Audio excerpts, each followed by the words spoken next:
नमस्कार मित्रांनो, microbiology in Marathi चॅनलमध्ये आपले स्वागत आहे.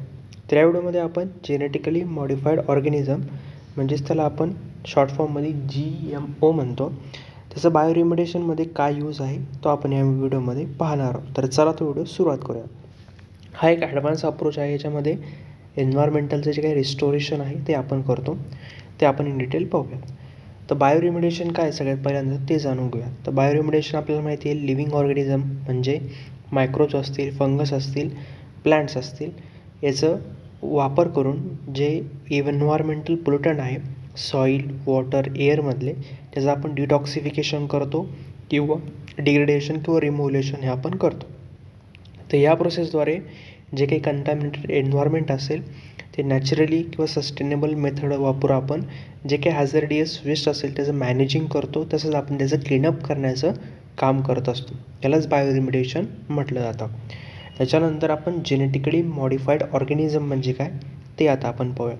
तर जेनेटिक इंजिनिअरिंग टेक्निकचा वापर करून जे काही ऑर्गॅनिझमचं जेनेटिक मटेरियल असं त्याचं अल्टरेशन केलं जातं किंवा अल्टर केलं जातं.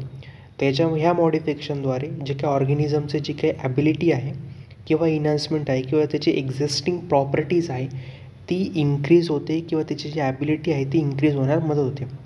जर आपण बायोरिमेडिएशनमध्ये जर पाहिलं, हे जे काही GMO आहे ते डेव्हलप केलं जातं. का बरं डेव्हलप केलं जातं? जे की त्याची डिग्रेडिंग पोल्युटंटची जी ॲबिलिटी आहे ती इफिशियन्सी आहे ती वाढवावी किंवा त्याचं सर्वायव्हल जे काय हार्श एन्व्हायरमेंटमध्ये जे सर्वायव्हल आहे ते टिकून राहावं आणि एखाद्या टार्गेट पोल्युटंटला रेंजला टार्गेट करायचं असेल त्यासाठी याचा वापर केला जातो. आणि जे काही रिमेडिएशन प्रोसेस आहे तिला ॲक्सिलरेशन करण्यासाठी किंवा इन्हान्समेंट करण्यासाठी जेनेटिकली मॉडिफाईड ऑर्गॅनिझमचा वापर हा केला जातो. म्हणजे जेनेटिक इंजिनिअरिंगचे जे काही टेक्निक्स आहे त्याचा वापर करून जेनेटिक मटेरियल अल्टरेशन हे केलं जातं.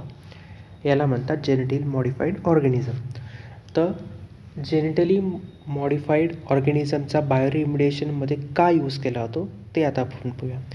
तर नॅचरल ऑर्गॅनिझम जे असतात ते त्याची जी ॲबिलिटी आहे ती काही वेळानंतर कमी होते किंवा जे सर्टन कॉम्प्लेक्स पोल्युटंट असतात त्याची डिग्रेडेशन इफिशियन्सी आहे, कॅपेबिलिटी आहे ती कमी कमी होत जाते किंवा एखाद्या हायली टॉक्झिक किंवा एक्स्ट्रीम एन्व्हायरमेंटल कंडिशनमध्ये त्याची जी काही ग्रोथ आहे ती स्लो होऊन जाते किंवा त्याचं बायोरिमेडिएशनची प्रोसेस आहे ती स्लो होते. तर जेनेटिक मॉडिफिकेशनद्वारे जे काही मायक्रोबियल कॅपेबिलिटी आहे ती इन्हान्समेंट होते. तसंच न्यू डिग्रेडेशन पाथ त्यामध्ये आपण इंट्रोड्यूस करू शकतो आणि हार्श एन्व्हायरमेंटमध्ये आपण त्याचे जे काही टॉलरन्स आहे ती इन्क्रीज करू शकतो.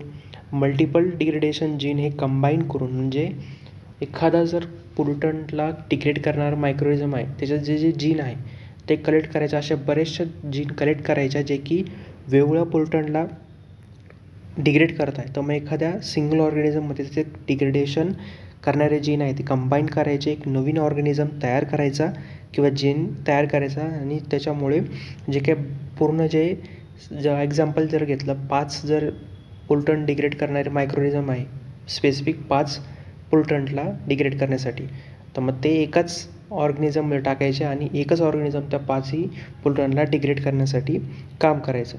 तर मग याच्यामुळे जे काही पोल्युटंट आहे त्याचं ब्रेकडाऊन होतं आणि हे पॉवरफुल टेक्निक आहे जेणेकरून जे काही बायोरिमेडिएशन टेक्निक आहे ती ॲडव्हान्स होते आणि ॲक्सेलरेशन व्हायला मदतही होत असते. तर याच्यामुळे जी इफिशियन्सी आहे, कॅपेबिलिटी आहे ती इन्क्रीज होत असते. त्यामुळेच बायोरिमेडिएशनमध्ये GMO हे यूज केलं जातं. तर टेक्निक कोणकोणते आहे, कोणत्या टेक्निकद्वारे जे काही मायक्रो ऑर्गॅनिझम आहे तो जेनेटिकली मॉडिफाईड केला जातो बायोरिमेडिएशनसाठी ते आता आपण पाहूयात. तर वेगवेगळ्या टेक्निक आहे ज्याच्याद्वारे जे काही GMO आहे तो डेव्हलपमेंट केला जातो. पहिली टेक्निक आहे जीन क्लोनिंग. तर फॉरेन जीन हा जेनेटिक मटेरियलमध्ये इंट्रोड्यूस केला जातो जेणेकरून जे काही पोल्युटंटचं आयडेंटिफिकेशन होऊ शकतं. दुसरी टेक्निक आहे रिकॉम्बिनेंट DNA टेक्नॉलॉजी. तर वेगवेगळे कॉम्बिनेशन तयार करून वेगवेगळे मगाशी तुला सांगितलं वेगवेगळ्या ऑर्गॅनिझमचा जीन कलेक्ट करून एकाच डिफरंट ऑर्गॅनिझमचा जीन कलेक्ट करून एकाच इफिशियंट मल्टिपल स्ट्रेन बनवायची जेणेकरून जे काही ऑर्गॅनिझम आहे तोच स्पेसिफिक ऑर्गॅनिझम सगळ्या प्रोटोन डिग्रेडेशनसाठी वापरू शकतो. तसं नंतर क्रिस्पर आहे, Cas9 हा जे काय जेनेटिक एडिटिंग टूल आहे त्याच्याद्वारे जे काही स्पेसिफिक फंक्शन असलेले जे म्हणजे एखादा जर मायक्रोरिझम आहे तर तो हायड्रोकार्बन डिग्रेड करतो आहे, तर मग हा एक स्पेसिफिक फंक्शन झालं. त्याचं जे काही स्पेसिफिक फंक्शनच्या अगेन्स्ट त्याची इन्हान्समेंट आपण करू शकतो. किंवा मेटाबॉलिक इंजिनिअरिंग, तर बायोकेमिकल जे काही पाथवे असतील त्याला अल्टरेशन करून त्याची इफिशियन्सी आहे किंवा जी स्पीड आहे प्रोटॉन डिग्रेडेशनचा तो आपण वाढवू शकतो. तर अशा 4 मेन टेक्निकद्वारे जे काही GMO आहे ते आपण क्रिएट हे करू शकतो फॉर दी बायो रिमेडिएशन. त्याच्यानंतर एक्झाम्पल जर आपण पाहिले, वेगवेगळे भरपूर एक्झाम्पल आपण पाहू शकतो. किंवा हे जे पहिलं आहे जेनेटिक मॉडिफाईड ऑर्गॅनिझम स्ट्रेन असतात ते लॅबमध्ये कंट्रोल कंडिशनमध्ये डेव्हलप केले जातात, नंतरच ते जे काही पूर्ण नंतर ते प्रोटॉन डिग्रेडेशनसाठी वापरलं जातं. तर एक्झाम्पल जर आपण पाहिलं, सुडोमोनास फुटिडा जो की स्पेसिफिक टुलिन डिग्रेडेशनसाठी वापरला जातो. तसंच इसरशा कोला जो आहे मर्क्युरी रिडक्टेस जीन त्याच्यामध्ये प्रेझेंट असल्यामुळे तो स्पेसिफिकली मर्क्युरीला डिटॉक्सिफाय करण्यासाठी वापरला जातो. अजून एक्झाम्पल जर आपण पाहिलं, डिनोकोकस रॅडिनोड्युरन्स हा रेडिएशन रेजिस्टंट बॅक्टेरियम आहे जो की ऑर्गॅनिक सॉल्वंट जे असतं रेडिओॲक्टिव्ह एन्व्हायरमेंटमधलं त्याला डिग्रेड करण्यासाठी वापरला जातो. असे वेगवेगळे भरपूर एक्झाम्पल आपल्याला बायोरिमेडिएशनचे GMOमध्ये वापरलेले पाहायला मिळतात. तर ह्या जे काही जेनेटिक मॉडिफाईड ऑर्गॅनिझम आहे याच्याद्वारे आपण प्रोटॉन डिग्रेडेशन हे करू शकतो आणि एखाद्या स्पेसिफिक कॉम्बिनेशन तयार करून सुद्धा आपण एकच मायक्रोऑर्गॅनिझम वेगवेगळ्या प्रोटॉनला डिग्रेड हा करू शकतो. वेगवेगळे त्याच्यामध्ये जीन असतात, ते जीन जे की त्या स्पेसिफिक प्रोटॉनला डिग्रेड करण्यासाठी त्याचे काम करत असतात. तर वेगवेगळे एक्झाम्पल आपल्याला पाहिलं, असे भरपूर एक्झाम्पल बायोरिमेडिएशनमध्ये एखाद्या स्पेसिफिक प्रोटॉनला डिग्रेडेशनसाठी वापरले जातात. ॲप्लिकेशन काय आहे त्याचे आपण आता पाहूयात. मर्क्युरी असेल, लीड म्हणजे जे हेवी मेटल आहे जे की इंडस्ट्रियल किंवा केमिकल वेस्टमध्ये निघतात, किंवा हार्मफुल पेस्टिसाइड्स आहेत, किंवा एखाद्या न्यूक्लिअर कंटॅमिनेटेड एरियामध्ये रेडिओॲक्टिव्ह वेस्ट आहे ते क्लीनअपसाठी वापरलं जातं. तर आणि याच्यामुळे त्याची जी कॅपेबिलिटी आहे मायक्रोबियल कॅपेबिलिटी ती वाढू शकते, इन्हान्समेंट होऊ शकते. आणि आपण हे जे काही जेनेटिकली मॉडिफाईड ऑर्गॅनिझम तयार करतो आहे तर त्याला इथिकल आणि बायोसेफ्टी कन्सर्न हे लागतं.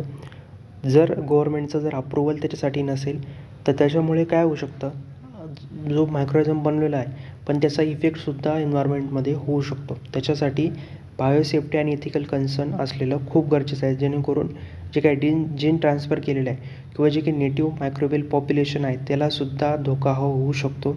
किंवा लोकल इकोसिस्टीममध्ये जे काही मायक्रोऑर्गॅनिझम आहे ते त्याची जी काही डिस्ट्रप्शन आहे ते होऊ शकतं, त्याची क्वांटिटी ही कमी होऊ शकते. किंवा जे वेगवेगळ्या ज्या स्ट्रॅटेजीज आहे त्याच्यामुळे जे काही बायोसेफ्टी आहे किंवा एन्व्हायरमेंटल कंडिशन आहे तीसुद्धा चेंजही होऊ शकते. त्याच्यामुळेच सगळ्या एथिकल कन्सर्न किंवा बायोसेफ्टी प्रोसेस असल्यानंतरच जे काही जेनेटिकली मॉडिफाईड ऑर्गॅनिझम आहे त्याचा वापर केला गेला पाहिजे. त्याच्यानंतर ॲडव्हान्टेजेस जर विचार केला तर याच्यामुळे जे काही नॅचरल ऑर्गॅनिझम आहे त्याचं वर्क हे फास्ट होतं, एखादा इफिशियन्सी वाढते एखाद्या टार्गेट प्रोटॉनसाठी. तसंच जे काही त्याची सर्वायव्हिंग कॅपेबिलिटी आहे ती इन्क्रीज होऊ शकते एन्व्हायरमेंटल कंडिशनमध्ये. किंवा हाय टॉक्झिसिटी किंवा रेडिएशनमध्ये नॅचरल मायक्रोऑर्गॅनिझम आहे ते फेल होतात. मग त्याच्यावेळेस आपण हे जे काही GMO आहे ते आपण वापरून जे काही एन्व्हायरमेंटल क्लीनअप आहे ते आपण बायोरिमेडिएशनमध्ये करू शकतो. तर लिमिटेशन जर विचार केला तर भरपूर, जसंच त्याचे ॲडव्हान्टेजेस पण आहे तसं लिमिटेशन पण आहे. याच्यामुळे आपण इकोलॉजिकल रिस्क हे प्रोड्यूस करतो आहे किंवा एखाद्या एन्व्हायरमेंटमध्ये आपण हे जर रिलीज केलं तर इकोलॉजिकल रिस्क होऊ शकतो. तसंच जे काही जेनेटिकली मॉडिफाईड स्ट्रेन आहे ते कॉस्टली असतात आणि कंटॅमिनेट जर झाले तर त्याच्यामुळे सुद्धा जे पोल्युटंट आहे ते डिग्रेड होण्याचं सोडून अजून एक वेगळा कंटॅमिनेट तिथे तयार होऊ शकतो. किंवा गव्हर्मेंट रेग्युलेशनचं स्ट्रिक्ट अप्रुव्हल प्रोसेस किंवा तिथं नसेल तर त्याच्यामुळे सुद्धा प्रॉब्लेम होतात. किंवा पब्लिकचं कन्सर्न नसेल किंवा त्याचं ॲक्सेप्टन्स किंवा इम्प्लांटेशनमध्ये सुद्धा बॅरियर हे येऊ शकतात. तर असे वेगवेगळे लिमिटेशन आपल्याला जेनेटिकली मॉडिफाईड ऑर्गॅनिझमचे पाहायला मिळतात. ज्या वेळेस बायोसेफ्टी आणि इथिकल कन्सर्न जर असेल त्याच्यानंतर आपण जेनेटिकली मॉडिफाईड ऑर्गॅनिझम वापरले गेले पाहिजे. तर या व्हिडिओमध्ये आपण जेनेटिकली मॉडिफाईड ऑर्गॅनिझम हे बायोरिमेडिएशनमध्ये काय यूज केले जातात आणि कसे यूज केले जातात ते आपण डिस्कस केलं. तर तुम्हाला माझा व्हिडिओ आवडला असेल नक्की व्हिडिओ लाईक करा, चॅनल सबस्क्राईब करायला विसरू नका. चला भेटूया पुढच्या व्हिडिओमध्ये.